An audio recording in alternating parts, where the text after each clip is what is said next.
Hello guys! Hello! This is for Virgo. Virgo, welcome dito sa aking channel, Kapalaran 888. Welcome! Alamin natin Virgo kung anong messages, vibration, by energy para sa inyong lahat.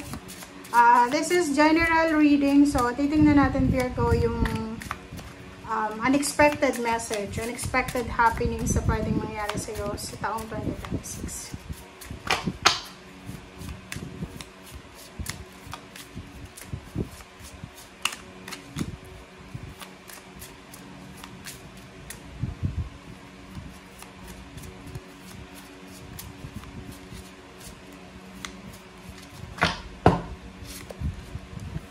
Okay.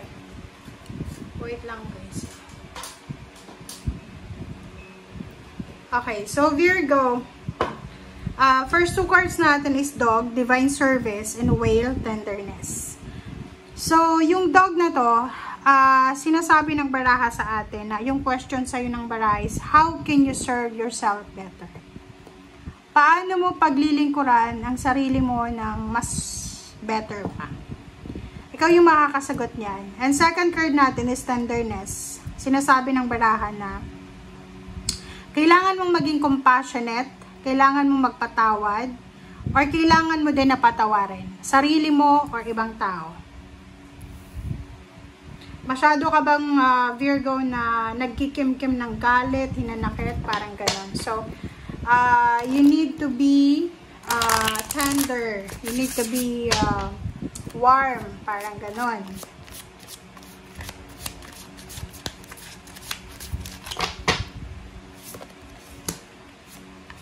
Okay, celebration and harmony. Celebration and harmony. Okay, so yung first card natin is, parang ano siya, related siya sa emotion mo. But the second deck natin is harmony and celebration. Financial, emotional, or ano man na area sa buhay mo, related dyan. Sinasabi ng baraha sa atin na Virgo, congratulations, kasi isang unexpected na celebration of success, of happiness, wedding anniversaries, mansaries, success, graduation, birthdays, housewarming, house blessing, despedida party, welcome party, ang posibleng may experience mo. Yung iba din, this is harmony, so parang sinasabi na isang celebration, ang posibleng isa-celebrate mo na posibleng magdadala sa'yo ng warm, ng harmonious na pakiramdam. Okay, tingnan natin.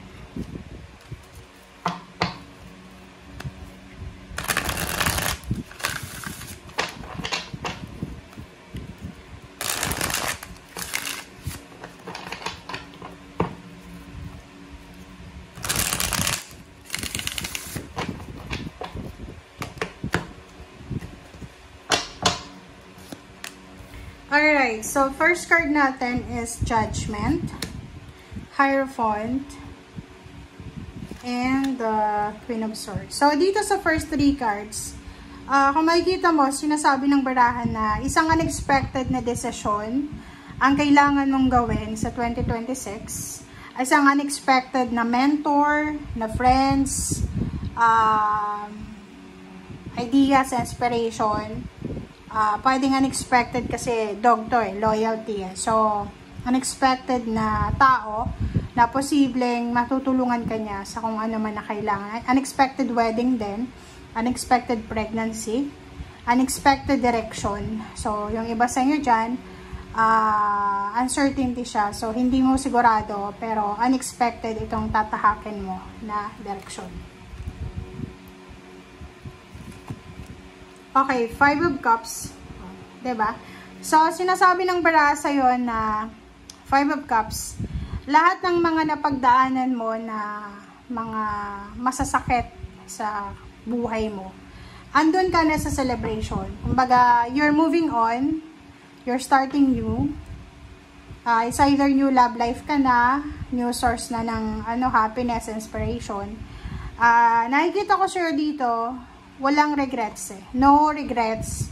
Full of happiness, full of celebration, full of lessons. Parang ganun. Tapos na. Tapos na. You are super strong emotionally, super strong spiritually yung Virgo na to. So, nakikita ko, harmony, the sun, strength, celebration. Tapos na yung mga panahon na kailangan mo mag-sacrifice. Tapos na yung mga panahon na kailangan mong i-tolerate. And nakikita ko sa'yo dito na overall talaga, sobrang happy ka sa taong ito. Basta maraming reason. Kung may health issues ka, possible na yung health mo ay yun, maging maayos. Makarecover ka. And yun, celebration na naman to. So, there's a wedding, additional member ng family, there's a new place of work, place of residence, there's a good news about family, there's a good news about, like halimbawa, yung kapatid mo, buntis, or yung ikaw, buntis ka din, parang sabay kayong parang bubuo ng pamilya, parang ganun. So, may mga emotional wishes kayo na hindi nyo ini-expect. You're not expecting this. Yung mga pregnancy na yan, yung kasal, yung parang shotgun wedding ba, na posibleng mangyari, yung relocation din, basta ang pinaka nakikita natin ditong unexpected is mga celebration. Marami kang isa-celebrate ngayong 2026. Sobra-sobra kang magiging happy. Okay?